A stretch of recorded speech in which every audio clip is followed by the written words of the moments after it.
কারোর সঙ্গলাভের মোহ, কোনো বন্ধনের মোহ, কখনো বা ধনের মোহ, ঐশ্বর্যের মোহ। যদি আপনার মধ্যে এই মোহবোধ জাগ্রত হয়, তাহলে আপনার বিনাশ সুনিশ্চিত। যেমন কোনো বিশেষ ব্যক্তির প্রতি যদি আপনার মনে মোহ জাগ্রত হয়ে যায়, তাহলে আপনি চাইবেন সেই ব্যক্তি আমার কাছেই থাকুক, আমার পাশেই থাকুক, শুধুই যেন আমার হয়ে থাকুক। আর শুধু এই কারণেই কোথাও না কোথাও সেই ব্যক্তিকে আপনি তার প্রিয়জনের থেকে দূরে করে দিচ্ছেন। তারপর দুঃখ আসে, নিরাশা আসে, কারণ স্বাধীনতা সেই অনুভূতি যেটা সবার প্রিয়, আর সেই অনুভূতিটাই আপনি তার থেকে কেড়ে নিচ্ছেন। এভাবে এই মোহ নিশ্চিত রূপে আপনার শত্রু হয়ে যাবে। কিন্তু যদি আপনার মোহ থাকে নিজের মাতৃভূমির প্রতি, তার সম্মানের প্রতি, তাহলে আপনি একজন প্রবল রক্ষক হয়ে উঠবেন। যদি আপনার মোহ থাকে আপনার আত্মসম্মানের প্রতি, নীতির প্রতি, তাহলে এই মোহ কখনো আপনাকে অধর্মের পথে চালিত হতেই দেবে না। আর যদি আপনার মোহ থাকে নিজের আত্মার প্রতি, তাহলে কোনো দুরাত্মা এসে আপনার কোনো ক্ষতিই করতে পারবে না। তাহলে নিজের এই মোহকে নিজের মনের মধ্যে সংযত করে রাখুন, একে নিজের মিত্র করে তুলুন, আর আমার সাথে ভালোবেসে বলুন, রাধা রাধা। যদি নিজের কথা বলি, তাহলে আমার এই নিয়ে অভিযোগ নেই যে জন্মের পরেই আমাকে মা বাবার থেকে দূরে চলে যেতে হলো। আমার এই নিয়েও অভিযোগ নেই যে একজন মামা যিনি ভাগ্নের জন্য নিজের প্রাণও ত্যাগ করতে পারেন, সেই মামাই আমার প্রাণ কেড়ে নেওয়ার জন্য প্রত্যেক সম্ভাব্য প্রচেষ্টা করলেন। এই নিয়ে অভিযোগ নেই যে মহাযোদ্ধা হওয়া সত্ত্বেও আমাকে সারথি হওয়ার চয়ন করতে হলো। বরং আমি কৃতজ্ঞ। মামা যতই আমার প্রাণ কেড়ে নেওয়ার চেষ্টা করুক, আমি নিজের আত্মরক্ষা করতে পেরেছি। প্রথমে মথুরা ছাড়তে হলো, তারপর বৃন্দাবন ছাড়তে হলো, কিন্তু দ্বারকাকে নির্মাণ করার সুযোগটা আমি পেয়েছি। আমি কৃতজ্ঞ যে একজন সারথি হিসেবে ধর্মস্থাপনের এই রথ আমি এগিয়ে নিয়ে যেতে পেরেছি, এই সংসারকে গীতার জ্ঞান প্রদান করতে পেরেছি। দেখুন, জীবন সেই একই আছে, কিন্তু দৃষ্টিভঙ্গি কতটা গুরুত্বপূর্ণ। এই অভিযোগ আপনাকে জীবনে বাধা দেবে, দুঃখী করে তুলবে, কিন্তু কৃতজ্ঞতা বোধ সেটা আপনাকে একটা সুযোগ দেবে, সেই জীবনকেই আরো আনন্দের সাথে যাপনের সুযোগ। এই সুযোগে সদ্ব্যবহার করুন, আর আমার সাথে ভালোবেসে বলুন, রাধা রাধা। পরিচয়। এই সংসারে প্রত্যেক ব্যক্তি নিজের পরিচিতি অর্জন করতে চান। পরিচিতি অর্থ এটা নয় যে আপনার নাম কি। পরিচিতির অর্থ হলো এটা যে প্রত্যেক ব্যক্তি এটাই চায় যে এই সংসার আমাকে চিনবে, জানবে, আর আমাকে সম্মান করবে। কিন্তু এই সব অর্জন করার পূর্বে এটা বুঝুন যে এই পরিচিতির আসল অর্থটা কি। যদি কোনো ব্যক্তি এটা বলেন এর পরিচয় হলো এটাই যে সে একজন ধনী পিতার পুত্র, তাহলে সেই পরিচিতি পুত্রের নয়, বরং তার পিতার। যদি কেউ এটা বলে যে সেই ব্যক্তির পরিচয় হলো সে খুব সুন্দর, তাহলে সেই পরিচয় হলো তার রূপের, সেই ব্যক্তির নয়। বাস্তবে পরিচয় কি? আপনার সান্নিধ্য লাভ করে কোনো ব্যক্তি কি অনুভব করতে পারে, তার কি ধরনের অনুভূতি হয়, আপনার পদ, আপনার সম্পত্তি, এই সব কিছুর ঊর্ধ্বে হলো আপনার আসল পরিচয়। যদি কোনো ব্যক্তি আপনাকে স্মরণ করেই প্রসন্ন হয়ে যান, তাহলে সেটাই হলো শ্রেষ্ঠ পরিচয়। তাই এই সংসারে নিজের শ্রেষ্ঠ পরিচয় গড়ে তুলুন, আর আমার সাথে ভালোবেসে বলুন, রাধা রাধা। সাফল্য। আমরা সবাই জীবনে সাফল্য লাভ করতে চাই। প্রত্যেক ব্যক্তি এটা চান যে নিজের কর্মক্ষেত্রে তিনি যেন সর্বশ্রেষ্ঠ হয়ে থাকেন। এবার আমাদের মধ্যে কেউ এটা মানুক বা না মানুক, আমরা সবাই এটা জানি। কোথাও না কোথাও নিজেদের মনে মনে আমরা এটা জানি যে আমরা সম্পূর্ণ নই, আর আমরা সবাই পূর্ণতা লাভ করতে চেষ্টা করি। এবার পূর্ণতা প্রাপ্তির এই যাত্রায় সাফল্য কিভাবে লাভ করা সম্ভব? কেউ বলবে নিরন্তর পরিশ্রম করতে থাকো, দৃঢ় নিষ্ঠার সাথে অগ্রসর হও, সাফল্য অবশ্যই লাভ করবে। হ্যাঁ, এটা সত্যি কথা, কিন্তু এই সব কিছু করার আগে একটা সিঁড়ি আছে, একটা শিক্ষা আছে যা জীবনযাপনের অংশ করে তোলা গুরুত্বপূর্ণ। আর সেটা হলো আপনার এটা বোঝা উচিত যে আপনি ঠিক কি ভুল করেন যার জন্য আপনি সাফল্য পর্যন্ত পৌঁছতেই পারেন না। আর এটা বোঝা প্রয়োজনীয় যে কিভাবে এই ভুল শুধরে নেওয়া সম্ভব। নিজের অন্তরে সেই সাহস জাগিয়ে তুলুন যার দ্বারা আপনি নিজের ভুল স্বীকার করতে পারবেন। সেই ধৈর্য জাগ্রত করুন যাতে যতই কঠিন হোক না কেন আপনি নিজের ভুল শুধরে নিতে পারবেন। তার সাথে পরিশ্রমও করুন, দৃঢ় নিষ্ঠার সাথে সামনে এগিয়েও চলুন। সাফল্য অর্জন করতে খুব বেশি সময়ও লাগবে না। আসুন আমার সাথে ভালোবেসে বলুন, রাধা রাধা। মানুষের আরো একটি শত্রু হলো অহংকার। যদি আপনি এমন কোনো বস্তু অর্জন করেন যা মূল্যবান, বা এমন কোনো সাফল্য যা হয়তো অনেক মানুষ লাভ করতে পারেননি, তা নিয়ে যদি আপনার অন্তরে অহংবোধ জন্ম নেয়, তাহলে এই অহংকার আপনার শত্রু নাকি মিত্র তা নির্ভর করছে আপনার বিবেকের ওপর। এবার ধরুন আপনি অত্যন্ত শক্তিশালী ব্যক্তি আর আপনি অহংকারী হয়ে গেলেন, আর আপনি যদি তখন বিবেকবোধ প্রয়োগ না করেন আর সেই শক্তির অপব্যবহার করে অনুচিত কর্ম করতে থাকেন, তাহলে আপনার সাথেও সেটাই হবে যা মামাশ্রী কংসের সাথে হয়েছিল। কিন্তু যদি আপনি অহংকার করেন নিজের ভালোবাসা নিয়ে, নিজের সমর্পণ নিয়ে, যে যাদের আমি ভালোবাসি তাদের জন্য আমি নিজের যা কিছুই আছে সব কিছু সমর্পণ করে দেব, তাহলে আপনি দধিচির মতো মহান হয়ে উঠতে পারেন। তাহলে এই অহংকার যা এই সমস্ত সংসারের গতিকে বাধা দেয়, তাকে নিজের বন্ধু করে তুলুন আর আমার সাথে ভালোবেসে বলুন, রাধা রাধা।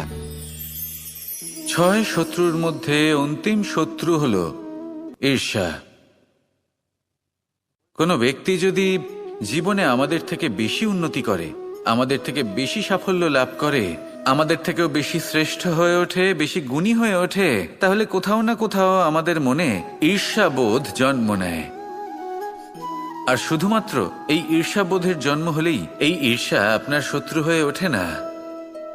সেই ব্যক্তির বিকাশে বাধা দেওয়ার জন্য বা সেই ব্যক্তিকে আটকানোর জন্য আপনি কোনো অনৈতিক পথ অবলম্বন করেন, তখনই এই ঈর্ষা আপনার শত্রু হয়ে ওঠে। কিন্তু যদি এই ঈর্ষার দ্বারাই আপনি নিজেকে আরো বেশি শ্রেষ্ঠ করে তুলতে পারেন, আরো বেশি সক্ষম, আরো বেশি গুণী হয়ে উঠতে পারেন, তাহলে এই ঈর্ষা আপনার মিত্র হয়ে আপনাকে আরো বেশি শ্রেষ্ঠ করে তুলতে পারে। এইভাবে ঈর্ষাকে আপনি নিজের মিত্র করে তুলতে পারেন। এই 6 বিকার বা বোধ বা শত্রু যাদের কথা আমরা বললাম, এদের আমরা নিজের বন্ধুও করে তুলতে পারি। দিনের শেষে নির্বাচনটা আপনাকেই করতে হবে। নিজের এই মনকে অত্যন্ত শক্তিশালী করে তুলুন, তবেই গিয়ে আপনাকে এই সব শত্রু সাহায্য করবে অগ্রসর হওয়ার জন্য। আসুন আমার সাথে ভালোবেসে বলুন, রাধা রাধা। মন এবং মস্তিষ্ক, এই দুই হলো মানুষের জীবনের দুটি গুরুত্বপূর্ণ অংশ। এবার আপনি বলবেন এই দুইয়ের মধ্যে পার্থক্য কি? দুটোই তো সমান। না, যেটা আমি আপনাকে বোঝাতে চেষ্টা করছি সেটা ভালো করে বুঝুন। প্রথম, মন। এই মন অত্যন্ত চঞ্চল হয়, এর নিজের কোনো বিবেক থাকে না, সিদ্ধান্ত নেওয়ার কোনো ক্ষমতাই থাকে না। এই মন শুধু বয়ে চলে। আর দ্বিতীয় হলো মস্তিষ্ক, সেই অংশ যেখানে বুদ্ধির সঞ্চার হয়ে থাকে। এটা হলো জ্ঞান দ্বারা পরিপূর্ণ এবং অত্যন্ত প্রবলও হয়।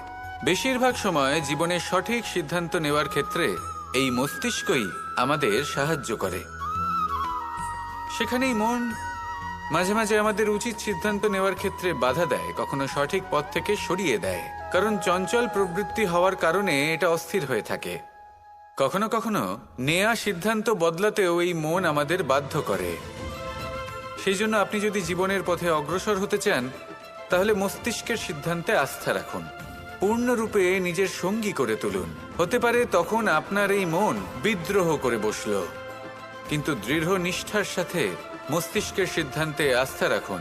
আস্তে আস্তে এই মন, যাকে আপনার শত্রু বলে মনে হচ্ছিল, আস্তে আস্তে সেটাও আপনার বন্ধু হয়ে উঠবে আর আপনাকে সাহায্য করবে। আসুন আমার সাথে ভালোবেসে বলুন, রাধা। এই যে সূচ দেখছেন, এর স্বভাব হলো গেঁথে যাওয়া। আর যদি এটা গেঁথে যায়, তাহলে এটা যন্ত্রণা দেবে। আর এটা হলো সুতো। যদি এই সুতোটা কোনো ঘুড়ির সাথে বেঁধে দেওয়া হয় এবং এই ঘুড়িটা ওড়ানো হয়, তাহলে অন্য কোনো ঘুড়ির সুতো কাটতে এটা সাহায্য করতে পারে। কিন্তু যদি সূচ আর সুতো এই দুইকে একসাথে জুড়ে দেওয়া হয়, তাহলে এটা বস্ত্র নির্মাণ করতে পারে, কোনো জিনিস জুড়তে কাজে লাগতে পারে। এটাই হলো সংগঠনের শক্তি। যদি আপনি একত্রিত হতে পারেন আর একটি দিশায় অগ্রসর হন, তাহলে নেতিবাচক শক্তিও ইতিবাচক শক্তির রূপ ধারণ করতে পারে। এই সংসারে প্রত্যেক দিন নতুন কিছু সৃজন হচ্ছে। কিছু মানুষ একত্রিত হন, কিছু নতুন নির্মাণ করেন। কিন্তু এই ক্ষেত্রে এটা বোঝা প্রয়োজন যে আমরা কেমন সঙ্গ লাভ করছি, কার সাথে আছি। যদি আপনি সুতো হন আর ঘুড়ির সাথে যুক্ত হন, তাহলে হয় অন্য ঘুড়ি কাটবেন বা অন্য কোনো ঘুড়ি আপনাকে কাটবে। কিন্তু যদি আপনি সুতো হন আর সূচের সাথে যুক্ত হয়ে যান, তাহলে আপনি নির্মাণ করতে পারবেন, জোড়ার কাজ করতে পারবেন, শ্রেষ্ঠ কর্ম করবেন। এই কথা মনে রাখুন আর আমার সাথে ভালোবেসে বলুন, রাধা। প্রতিষ্ঠা এবং চরিত্র মানুষের জীবনের দুটি গুরুত্বপূর্ণ অংশ। যখন মানুষ ধন অর্জন করে, ঐশ্বর্য লাভ করে, জীবনযাপনের সামগ্রী ক্রয় করতে পারে, তখন সে প্রতিষ্ঠিত হয়। আর এই চরিত্র, সেটা হলো মানুষের শ্রেষ্ঠ স্বভাব আর তার সৎকর্ম, এইসবের ফল। মানুষ এই প্রতিষ্ঠাকেই নিজের জীবনের অস্তিত্ব বলে মনে করে ফেলেন, আর সেটা অর্জন করার জন্য সবকিছু করতে প্রস্তুত হয়ে যান, এমনকি নিজের চরিত্রকেও বাজি রাখতে প্রস্তুত হয়ে যান। কারণ মানুষ একটা কথা জানেন না, যে যদি প্রতিষ্ঠা নাশ হয়ে যায়, তাহলে তার দ্বারা কিন্তু জীবন নাশ হয় না। আবার পরিশ্রম করে, নিরন্তর প্রয়াস করে প্রতিষ্ঠা আবার অর্জন করা সম্ভব। কিন্তু একবার যদি আপনার চরিত্র নাশ হয়ে যায়, তাহলে আপনার জীবন পূর্ণরূপে নষ্ট হয়ে যাবে, এই কথাটা নিশ্চিত। আর আবার এই চরিত্র নির্মাণ করা সম্ভব নয়। মানুষের জীবনের আসল অস্তিত্ব হলো তার চরিত্র। যদি কোনো ব্যক্তির চরিত্র অত্যন্ত শ্রেষ্ঠ মানের হয়, তাহলে সে এই সংসারের সব কিছু লাভ করতে পারবে, যেগুলো তার প্রয়োজন। হতে পারে সে যাবতীয় ভৌতিক সামগ্রী সেই মাত্রায় হয়তো সে নাও পেতে পারে যতটা আমরা কামনা করছি, কিন্তু তার জীবন এবং তার অন্তর্মন সুখ এবং আনন্দ দ্বারা পরিপূর্ণ হয়ে থাকবে, এই কথাটা নিশ্চিত। সেই জায়গায় এমন অনেক ব্যক্তি যারা প্রতিষ্ঠিত, তারাও কিন্তু অন্তর্মন এবং জীবনের এই সুখ লাভ করতে পারেন না। এবার আপনি কি অর্জন করতে চান, সেটা আপনাকে বুঝতে হবে। আসুন আমার সাথে ভালোবেসে বলুন, রাধা রাধা। কুরুক্ষেত্রের রণভূমিতে আপনজনদের নিজের বিরুদ্ধে দেখে তাদের মৃত্যুর বিষয়ে ভেবে অর্জুনের মন বিচলিত হয়ে পড়েছিল। এই সম্পর্কের চক্রবুহুতে জড়িয়ে পড়ে অর্জুনের জ্ঞান নাশ হয়েছিল। তখন আমি অর্জুনকে কিছু কথা বলেছিলাম, যেই কথাগুলো আপনাদেরও জানাটা প্রয়োজনীয়। আমাকে বলুন, এই সংসারে আপনি এমন কি নিয়ে এসেছিলেন, আর এই সংসারে আপনি কি ফেলে যাবেন? এই সংসার, এই জগৎ, এইসব বস্তু যা আপনার খুব প্রিয়, সবকিছু তা না জন্মের পূর্বে আপনার ছিল? আর না মৃত্যুর পর আপনার থাকবে। এই সংসার আমার থেকেই জন্ম নিয়েছে আর মৃত্যুর পরে আমার মধ্যেই সমাহিত হয়ে যাবে। এখানে যার জন্ম হয়েছে তার মৃত্যু এখানে সুনিশ্চিত। শুধু জন্ম আর মৃত্যুর মধ্যের এই শরীর শুধুমাত্র একটা মাধ্যম যার দ্বারা আমরা কর্ম করি, আর এই কর্মের ওপরেই শুধু আমাদের অধিকার রয়েছে। কিন্তু এই সংসারের কিছু অজ্ঞানী এই বিকারগুলোতে জড়িয়ে পড়ে ফল লাভের ওপর নিজের মনোনিবেশ করে, ফলের চিন্তা করতে থাকে। আর যদি মন মতো ফল না পায় তাহলে কুপথে চলে যায়। অন্যদিকে এমন কিছু জ্ঞানী মানুষও আছেন যারা পূর্ণরূপে নিজেকে আমার কাছে সমর্পণ করেন আর শুধু নিজের কর্ম করতে থাকেন। এই কর্ম করেই আনন্দ লাভ করেন এবং তাতেই জীবন যাপন করেন। যদি আপনিও এটা চান যে আপনার জীবনে সুখ থাকুক, শান্তি থাকুক, সম্পন্নতা থাকুক, তাহলে সৎ পথে চলুন, ঈশ্বরকে স্মরণ করুন আর নিজের কর্ম করুন। আসুন আমার সাথে ভালোবেসে বলুন, রাধা রাধা। সন্দেহ আর বিশ্বাস, এই দুই আবেগ যাদের বিশেষত্ব আছে, কিন্তু এই দুইয়েরই স্থান একই, মন। বিশ্বাস আর সন্দেহ এই দুটোই কখনো আমাদের দুঃখের কারণ হয়ে দাঁড়ায়, বিশেষ করে তখন যখন আমরা কোনো ব্যক্তির চরিত্রের আকলন উচিতভাবে করতেই পারি না। আর তাছাড়া এই কাজটা সহজ নয়। আমরা কখনো কখনো কোনো অনুচিত ব্যক্তিকে উচিত বলে ভেবে বসি, তার উপর বিশ্বাস করে ফেলি, আর ফলস্বরূপ সেই ব্যক্তি আমাদের বিশ্বাস ভঙ্গ করে বসেন আর আমাদের দুঃখের সম্মুখীন হতে হয়। ঠিক সেইভাবেই কখনো কখনো আমরা এমন কোনো ব্যক্তির উপর সন্দেহ করি যে হয়তো পূর্ণরূপে পূর্ণ নিষ্ঠা ভরে আমাদের মঙ্গল কামনাই করেছেন, এমন একজন ব্যক্তি যে সত্যি বিশ্বাসের পাত্র। আর যখন সেই ব্যক্তি এটা জানতে পারেন যে আমরা তাকে নিয়ে সন্দেহ করেছি, খুবই স্বাভাবিক তিনি দুঃখী হয়ে যান। এমন কোনো ব্যক্তিকে দুঃখ দিলে আমাদের মনও দুঃখী হয়ে যায়। তখন আমরা এটা ভাবি যে এই সংসারে আমরা কার উপর আস্থা রাখব আর কাকেই বা সন্দেহ করব। এর উত্তর হলো সময়। এই সংসারে কোনো ব্যক্তির চরিত্র যাচাই করা সবথেকে কঠিন কাজ, সেটা সময় নিয়ে করুন। কোনো ব্যক্তিকে যদি আপনি বুঝতে চান, তাকে পরখ করে দেখতে চান, তাহলে তার সাথে যতটা সম্ভব সময় অতিবাহিত করুন। এই সময় আপনার সামনে সেই ব্যক্তির এমন কিছু দিক তুলে ধরবে যা আর কোনোভাবে আপনি দেখতে পাবেন না। তারপর কি, সময়ের সাথে আপনি জানতে পেরে যাবেন যে এই ব্যক্তি, তার উপর বিশ্বাস করা উচিত নাকি অনুচিত। শুধু এভাবেই যাচাই করুন আর আমার সাথে ভালোবেসে বলুন, রাধা। অনেক সময় পথে চলতে গেলে এই ছোট ছোট কাঁকড় আমাদের পায়ের তলায় চাপা পড়ে যায়, কিন্তু তাও কখনো এদের অপমান করবেন না। এদের প্রারব্ধকে নিয়ে, এদের ভাগ্যকে নিয়ে, এদের আকারকে নিয়ে কখনো উপহাস করবেন না।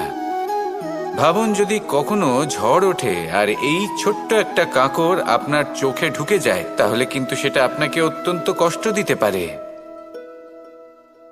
এরকমই হয় আমাদের জীবনের প্রত্যেকটি ব্যক্তি।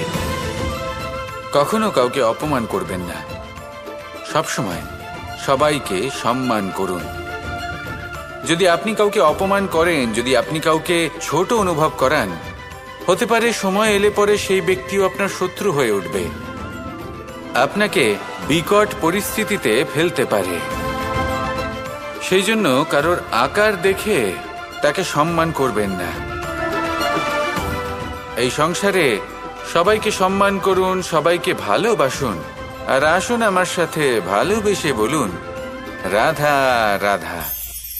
এই সংসারে প্রত্যেকটি ব্যক্তির নিজস্ব বিশেষত্ব আছে, আর এই বিশেষত্ব কারোর কাছে শক্তির সমান, কারোর কাছে দুর্বলতা, তা সে মানুষই হোক বা পশু পাখিই হোক না কেন। যেমন মাছ নিজের সমগ্র জীবন জলের মধ্যেই যাপন করতে পারে, কিন্তু সে বনের মধ্যে ছুটতে পারবে না। সেখানে সিংহকে বনের রাজা বলা হয়, কিন্তু সে তার আধিপত্য জলে স্থাপন করতে পারবে না। যদি এই সিংহ মাছকে এই প্রতিস্পর্ধা জানায় যে তুমি বনের মধ্যে এসে আমার সম্মুখীন হও, তাহলে সেটা অনুচিত হবে। সেটা মাছের দুর্বলতা নিয়ে উপহাস করার মতোই হবে। এবার সংসার এটা দেখে যিনি দুর্বল তার পরিস্থিতি দেখেও হাসবে, আর আপনার মূর্খামি দেখেও উপহাসই করবে। সেই জন্য নিজের জীবনে সব সময় যদি নিজের তুলনা করতে হয়, তাহলে সেই ব্যক্তির সাথে করুন যে বল, স্থান এবং ধন এই তিন দিকে আপনার সমতুল্য, কারণ সেক্ষেত্রে দুজনেই উচিত শিক্ষা লাভ করবেন। যদি এমন কোনো ব্যক্তি থাকেন যিনি আপনার থেকে শক্তিশালী, কিন্তু তিনি আপনাকে দুঃখ দেওয়ার চেষ্টা করছেন, তাহলে এটা জেনে রাখবেন যে মানুষ কিন্তু সেই গাছেই পাথর ছুঁড়ে মারে যার ফল অত্যন্ত সুমধুর হয়ে থাকে। আর যদি আপনি বেশি শক্তিশালী হন, তাহলে অহংকার করবেন না। এটা মনে রাখবেন, অনেক বড় বড় পাথরও জলে ডুবে গিয়ে নিজের অস্তিত্ব হারিয়ে ফেলে। নিজের নিজের শক্তি সম্পর্কে সচেতন হন, সবাইকে ভালোবাসুন, সবাইকে সাহায্য করুন, আর আমার সাথে ভালোবেসে বলুন রাধা রাধা। এই সংসারে ভৌতিক বস্তুরও নিয়তি আছে। যারাই এই সংসারে আসে বা উৎপন্ন হয়, তারা কিছুমাত্র সময় পর্যন্তই এখানে থাকতে পারে, আর তারপরে সেও লুপ্ত হয়ে যায়, অর্থাৎ সে নিজেও এই পঞ্চমহাভূতে সমাহিত হয়ে যায়। আমাদের সাথেও ঠিক এটাই হয়। সেই জন্যই ঈশ্বর দ্বারা প্রদত্ত এই উপহারের বিষয়ে ভাবুন, এই জীবনের বিষয়ে ভাবুন। ঠিক যেমন বিশ্বাস ভঙ্গ হলে কোনো ব্যক্তি আমাদের কাছে অপরিচিত হয়ে যান, ঠিক সেরকমই শেষ নিঃশ্বাস ত্যাগের পর এই শরীরও আমাদের কাছে পরই হয়ে যায়। তাই এই শরীর থাকাকালীন শ্রেষ্ঠভাবে একে সদ্ব্যবহার করুন, এই জীবনে শ্রেষ্ঠ কর্ম করুন, আর এই জীবনকে শ্রেষ্ঠভাবে যাপন করার জন্য কিছু কথা বোঝা প্রয়োজনীয়। যদি আপনি কারোর প্রশংসা করেন, তাহলে পূর্ণ হৃদয় দিয়ে করুন। যদি আপনি হস্তক্ষেপ করে থাকেন, তাহলে মস্তিষ্ক দ্বারা করুন। যদি আপনি সমীক্ষা করেন, তাহলে বিবেক দ্বারা করুন। যদি আপনি ধন অর্জন করতে চান, তাহলে নীতি অনুসারে চলুন।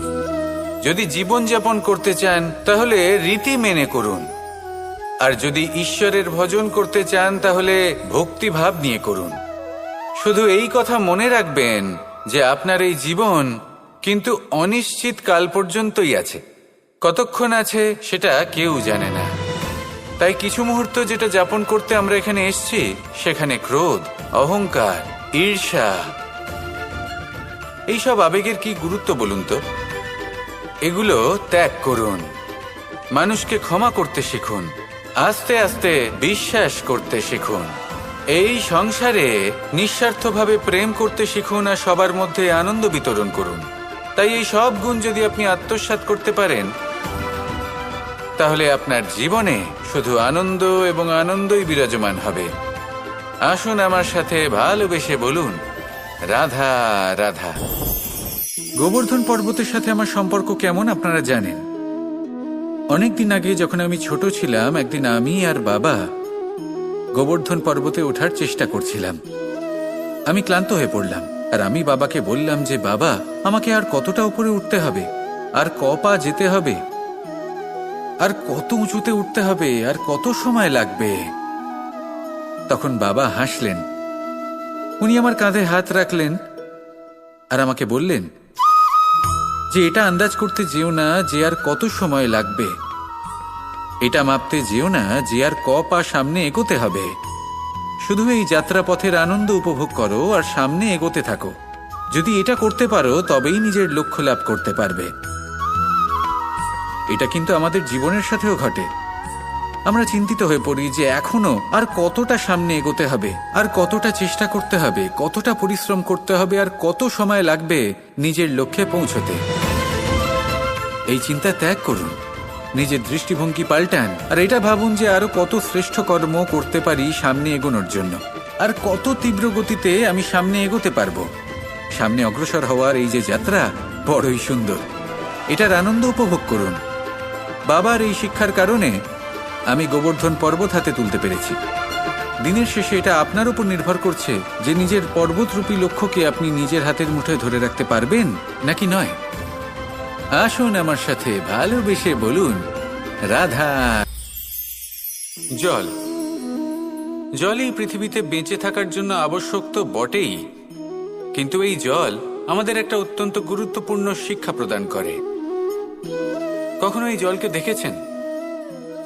যে পরিস্থিতিতেই এই জল প্রবাহিত হোক না কেন, এর উপর যা কিছুই প্রভাব থাকুক না কেন, এর পথে যতই বাধা আসুক না কেন, তার মধ্যে থেকে ও নিজের পথ ঠিক বের করে নেয়, কিন্তু নিজের প্রবাহ থামতে দেয় না, ক্রমাগত অগ্রসর হতে থাকে। সেরকমই একটা শিক্ষা যেটা আমরা জল থেকে পেয়ে থাকি তা হলো এটা, আমরা যখন জলের দিকে তাকাই তখন আমরা নিজের প্রতিবিম্ব দেখি, স্পষ্টভাবে দেখতে পাই, কিন্তু তখনই দেখতে পাই যখন এই জল শান্ত থাকে, স্থির থাকে। যদি এই জল অশান্ত হয়ে থাকে, স্থির না হয়, তাহলে আমরা এতে নিজের প্রতিবিম্ব দেখতে পাই না। এটাই আমাদের মনের সাথেও হয়ে থাকে। যখনই জীবনে কোনো সংকট আসে, যদি আমরা শান্ত মনে, স্থির মনে সিদ্ধান্ত নিই, তাহলে সেটা এমন একটা শীতল সিদ্ধান্ত হবে যেটা আমাদের ভবিষ্যৎকে একটা শ্রেষ্ঠ স্থানে নিয়ে যাবে।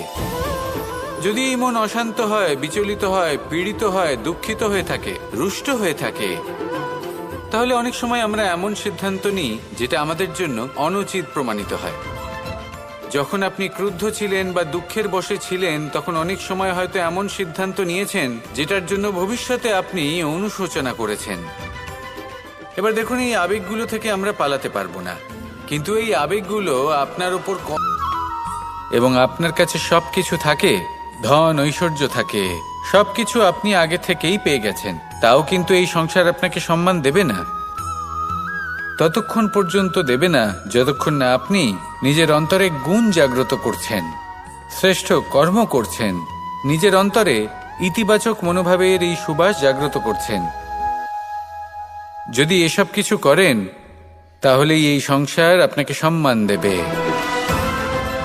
এবার এটা আপনার ওপরে নির্ভরশীল যে আপনি কি পলাশ ফুলের মতো হতে চান, নাকি অন্য কোনো ফুল হয়ে উঠতে চান যার সুবাস আছে, যে নিজের সুবাস এই সারা পৃথিবীতে ছড়িয়ে দেয়। আসুন আমার সাথে ভালোবেসে বলুন রাধা। একটি সোনার মুদ্রা নিন, সেটা জলে ফেলে দিন, তারপর তুলে নিন, সেটা মাটিতে ফেলে দিন, আবার তুলে নিন, কাদায় ফেলে দিন, আবার তুলে নিয়ে হাতুড়ি দিয়ে তার উপর প্রহার করুন। তারপরেও সেই সোনার মুদ্রার মূল্য সেটাই থাকে যা আগে ছিল, তাই না? এটা হলো উদাহরণ সংসারের সেই প্রত্যেকটা জীবের জন্য, প্রত্যেকটা মানুষের জন্য। কখনো কখনো জীবনে সাফল্যের বদলে আমরা বিফলতা পাই। যতটা আশা করেছিলাম ততটা শ্রেষ্ঠ কর্ম করতে পারি না। কখনো বা আমরা ভুল করে ফেলি, কখনো আমরা অনুচিত কর্ম করে ফেলি, কখনো সংসার আমাদের বুঝতে পারে না।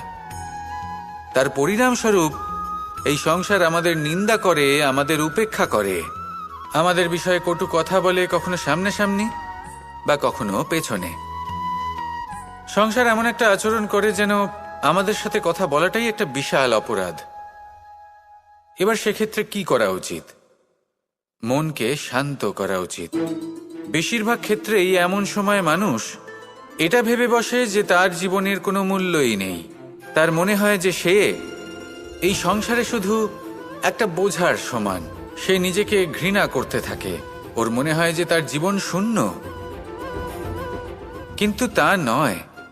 আপনি সোনার মুদ্রার মতো, যদি আপনার মধ্যে সেই গুণ থাকে, আপনি শ্রেষ্ঠ কর্ম করেন, আপনার মধ্যে সেই বিদ্যা থাকে, আপনি নিরন্তর প্রয়াস করেন, সৎকর্মের পথে এগোতে থাকেন, তাহলে আপনার নিজের যে মূল্য তৈরি হয় সেটা কোনো পরিস্থিতিতে কোনো ব্যক্তি আপনার থেকে কেড়ে নিতে পারবে না। শুধু নিজে ভেঙে পড়বেন না। এটা ভাবুন, যে সম্মান আপনি হারিয়েছেন সেটা আপনি কিভাবে ফিরে পেতে পারেন, তার জন্য কি করতে হবে। যে ধন আপনি হারিয়েছেন সেটা পেতে হবে কিভাবে, তার জন্য কি কি করতে হবে শান্ত মনে সবটা ভেবে দেখুন, সিদ্ধান্ত নিন এবং অগ্রসর হন। আপনি এই সংসারের কাছে তেমনই হয়ে উঠবেন যেমন আপনার কর্ম হবে। যদি তা শ্রেষ্ঠ হয় সবাই তাই ভাববে। আসুন আমার সাথে ভালোবেসে বলুন রাধা। এই সংসার বলে যে কৃষ্ণ হলো মহাযোগী, কেউ বলে যে কৃষ্ণ হলো সাংখ্যযোগের প্রবর্তক, কেউ বলে ভক্তিযোগের, কেউ বলে জ্ঞান যোগের, কেউ কেউ এটা মনে করেন যে অষ্টাঙ্গ যোগের প্রভু হলাম আমি। কিন্তু এই যোগ আসলে কি? যোগ বিষয়টাকে বোঝা খুব একটা কঠিন নয়, কিন্তু সেই যোগকে নিজের যাপনের অংশ করে তোলা হলো অত্যন্ত কঠিন, আর তার জন্য প্রয়োজন অভ্যাস। যোগ শব্দটার অর্থ হলো যুক্ত করা, এর মধ্যে এই তরোয়াল রাখা হয়। সেইভাবেই যদি আমি কথা বলি বাণের, তাহলে এটা প্রয়োজনীয় নয় যে সেই বাণ কতটা তীক্ষ্ণ, কতটা বলশালী। এটা দেখা প্রয়োজন যে তার আকারটা কেমন। সে কি বাতাস ভেদ করে নিজের লক্ষ্যে পৌঁছতে পারবে? সেটা বেশি গুরুত্বপূর্ণ, সেই জায়গাটা নয় যেখানে সেই বাণ রাখা হয়। ঠিক সেইভাবেই যদি আপনি কোনো মানুষেরই মূল্য বুঝতে চান, তাকে পরখ করে দেখতে চান, তাহলে তার জাতি, তার ধর্ম, তার রূপ, তার আকার, সেগুলো দেখে তাকে পরখ করতে চেষ্টা করবেন না। তাকে পরখ এই সব কিছুর ভিত্তিতে করবেন না। তার স্বভাবটা দেখুন, তার গুণ দেখুন, তার প্রতিভা দেখুন, তার কর্ম দেখুন, কারণ এটাই সেই ব্যক্তির আসল পরিচয়, এটাই হলো তার অস্তিত্ব। যখনই আপনি কোনো নর্তককে শ্রেষ্ঠ নৃত্য প্রদর্শন করতে দেখেন, তখন আপনি কিন্তু এটা ভাবেন না যে সে কোথা থেকে এসেছে, সে কি খায়, ওর বন্ধু বান্ধব কারা। আপনি তার নৃত্য দেখেন, ওর শিল্প দেখেন, সেটারই প্রশংসা করেন, সেটাকেই সম্মান করেন। সেইভাবেই সংসারে সকলকে সম্মান করুন, আর এই সম্মানের আধার হওয়া উচিত তার গুণ, তার স্বভাব, তার কর্ম, তার রূপ আর তার বেশভূষা নয়। আসুন আমার সাথে ভালোবেসে বলুন রাধা রাধা। মানুষ জীবনে অনেক ধরনের সুখ লাভ করে, অর্থ সুখ, পরিবারের সুখ, বৈভবের সুখ। কিন্তু এমন একটা সুখ আছে যা বেশিরভাগ মানুষকে প্রভাবিত করে, কিন্তু সেই সুখ তাদের কোনো প্রয়োজনই নেই। সেটা হলো পরনিন্দা সুখ, অর্থাৎ এমন কোনো ব্যক্তিকে নিয়ে নিন্দা করা, তার প্রতি অনুচিত শব্দ প্রয়োগ করা, কারণ সেই ব্যক্তিকে আপনি পছন্দ করেন না। আর এমন অনেক মানুষ আছেন যারা এই কাজ করে খুব আনন্দ লাভ করেন, যেটা করা উচিত নয়, কারণ এতে আপনার সময়, আপনার ঊর্জা, আপনার নিজের অন্তরের ইতিবাচক শক্তি আপনি নষ্ট করে ফেলছেন। আর এই সব কিছুই আপনার প্রয়োজন আছে। যাদেরকে আপনার পছন্দ নয় সেই ব্যক্তির বিষয়ে কথাই বলবেন না। সেই সব ব্যক্তির দিকে মনোনিবেশ করুন যাদের আপনি ভালোবাসেন, সেই সব কাজে মন দিন যেগুলো আপনার ভালো লাগে, সেই বস্তুর দিকে নজর দিন যেগুলো আপনার প্রিয়, নিজের লক্ষ্যের দিকে, এই সব কিছুর দিকে নয়। এমনটা করলে আপনার জীবনে আপনি সেই সব বস্তুর দিকে নজর দিতে পারবেন যারা প্রকৃত অর্থে আপনার জীবন আরো শ্রেষ্ঠ করে তোলে। এমনটাই করুন, জীবন আরো অনেক বেশি সুন্দর হয়ে উঠবে, আর তখন এই মন প্রসন্ন হয়ে বলবে রাধা রাধা। আজ আমরা মানুষের আরো একটি শত্রুর বিষয়ে কথা বলবো, যার নাম হলো লোভ। যে কোনো বস্তুকে অত্যাধিক লাভ করার যে বাসনা, যতটা লাভ করেছি ততটা যথেষ্ট নয়, আমার আরো চাই, আরো চাই, একেই বলে লোভ। এবার এই লোভ আপনার জীবনে শুভ না অশুভ, আপনার মিত্র নাকি আপনার শত্রু, সেটাও নির্ভর করছে আপনার ওপর। যেমন ধরুন কোনো ব্যক্তির অসম্ভব ধনের লোভ, সে সেটা অর্জন করছে আর সেটা সংগ্রহ করছে। আর সেটা লাভ করার জন্য সে অনৈতিক কাজ করছে, যদি এই সব হতে থাকে, পরিবর্তন, এটা হলো সৃষ্টির অমূল্য নিয়ম।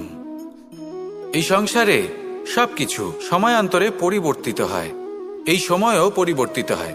পরিবর্তন চিরকাল হয়ে এসেছে আর চিরকাল হতে থাকবে। কিন্তু এবার আমরা সেই পরিবর্তন কিভাবে লাভ করব, যেটা আমাদের প্রয়োজন, যেটা আমরা চাই।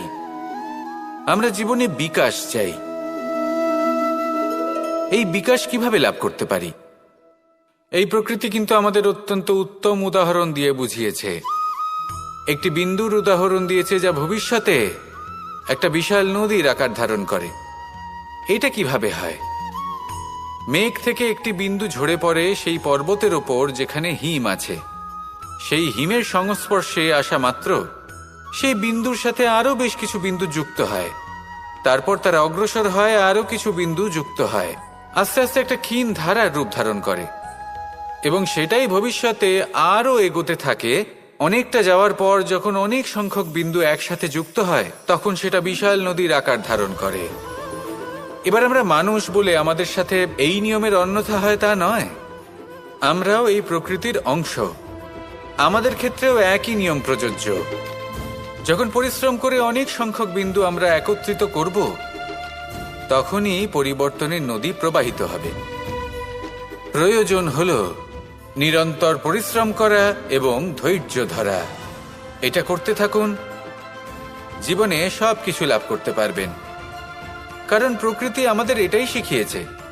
আর আমরা এই ব্রহ্মরই একটি অংশ, যার দ্বারা এই ব্রহ্মাণ্ড নির্মিত। আসুন আমার সাথে ভালো।